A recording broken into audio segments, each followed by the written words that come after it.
धम्म मिळतोय ना ऐकायला.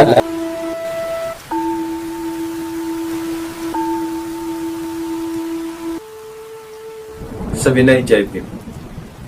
मित्रांनो, आषाढ पौर्णिमा ते अश्विन पौर्णिमा बौद्ध धर्मातील पवित्र वर्षावासाचा कालावधी. या कालावधीत भिक्खू विहारात निवास करत असतात. आजूबाजूचे उपासक उपासिका जनता विहारात जाते, भिक्खूंकडे चर्चा करते, धम्माचं ज्ञान अर्जित करते आणि या ज्ञानाच्या आधारे धम्माच्या ज्ञानाच्या आधारे उपासक उपासिका आपलं जीवन व्यतीत करतात, सन्मार्गाला लागतात. याच वर्षवासाच्या कालावधीमध्ये आपल्या पनवेल नगरीमध्ये भीमप्रेरणा सांस्कृतिक केंद्राचे अध्यक्ष प्रभाकर शाबा कांबळे साहेब यांच्या नेतृत्वात भीमप्रेरणा सांस्कृतिक केंद्र, त्याचप्रमाणे महानाग शाक्यमुनी विद्यासन आणि अखिल नवी मुंबई संयुक्त नागरी जयंती महोत्सव समिती यांच्या वतीनं भीमप्रेरणा सांस्कृतिक केंद्रामध्ये तारीख 2 ऑगस्ट 2026 ते तारीख 25 ऑक्टोबर 2026 या वर्षावासाच्या कालावधीमध्ये वर्षावास कालीन विशेष धम्म प्रशिक्षण शिबिराचं आयोजन केलंय. या शिबिराचं नेतृत्व पूज्य भदंत विमल कीर्ती गुणसिरी करीत आहेत. तारीख 2 ऑगस्ट 2026 रोजी सकाळी 8 वाजल्यापासून दुपारी 1 वाजेपर्यंत भीमप्रेरणा सांस्कृतिक केंद्रातील उपस्थिती पाहिली तर तुडुंब भरलेलं हे केंद्र होतं. या कार्यक्रमाला प्रत्येक वयोगटातील महिला, पुरुष, लहान मुलं, वृद्ध सगळी उपस्थित होते. मला एक सांगायचं आहे, एवढा सुंदर कार्यक्रम आपल्या बाजूला आपल्या भीमप्रेरणा सांस्कृतिक केंद्रामध्ये होत आहे.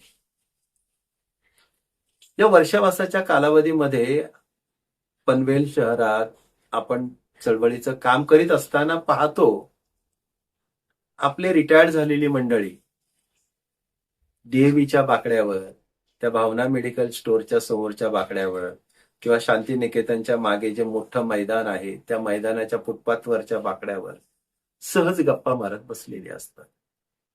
माझी यांना विनंती आहे, किमान या वर्षावासाच्या कालावधीमध्ये तरी आपण धम्मश्रवण करा.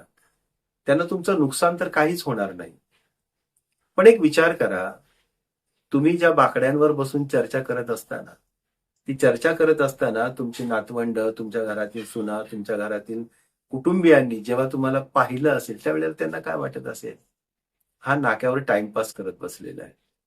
त्यापेक्षा वर्षावासाच्या कालावधीमध्ये सकाळी 8 वाजता घरातून पांढरा शुभ्र पोशाख घालून आपण विहाराकडे जात आहात. दुपारी 1-1:30 वाजेपर्यंत तिथं पूजनीय बनते विमल कीर्ती गुणसिरी यांचे धम्मप्रवचन श्रवण करीत आहात आणि नंतर घरी जात आहात. घरच्यांना काय वाटेल बरं? नक्कीच तुमचा रिस्पेक्ट करतील ना ते. आणि एक महत्वाची गोष्ट म्हणजे चळवळीत काम करत असताना सुद्धा मला आज धम्मप्रवचनात भिक्खू विमल कीर्ती यांनी सांगितलेले जे किरोदकी हा संकल्प मलाही ठाऊक नव्हता. माणसाला माणूस जोडण्याची प्रक्रिया किरोदकी या संकल्पनातून कशी निर्माण होते हे पूजनीय बनते विमल कीर्ती गुणसिरी यांनी एकूणच आपल्या ओघवत्या धम्म देशनेमध्ये समाजाच्या मनावर बिंबवलं. खरोखर आजचं विमल कीर्तीची ही धम्मदेशना अतिशय ओघवत्या शैलीत धम्माची सुटसुटीत मांडणी त्यांनी केली आणि जो त्या सभागृहात बसलेला होता त्या प्रत्येकाच्या मनावर ती छाप पाडणारी होती आणि प्रत्येकाला ती आपलंसं करणारी होती. मित्रांनो, किमान वर्षावासाच्या कालावधीमध्ये तरी नाक्यावर न बसता सफेद पोशाख घालून आपण धम्मश्रवण करू. आयोजक कोण आहे, कोणाच्या नेतृत्वात होतोय, कोण मार्गदर्शन करतोय हा प्रश्न आलाही का? धम्म मिळतोय ना ऐकायला, तोही फुकट मिळतोय ना ऐकायला, मग ऐकायला प्रॉब्लेम काय? या धम्मश्रवण करा आणि धम्माच्या मार्गानं आपलं आयुष्य सुफल करा, यशस्वी करा, हीच वर्षाभासाच्या कालावधीत आपणाकडून अपेक्षा. नमो बुद्धाय.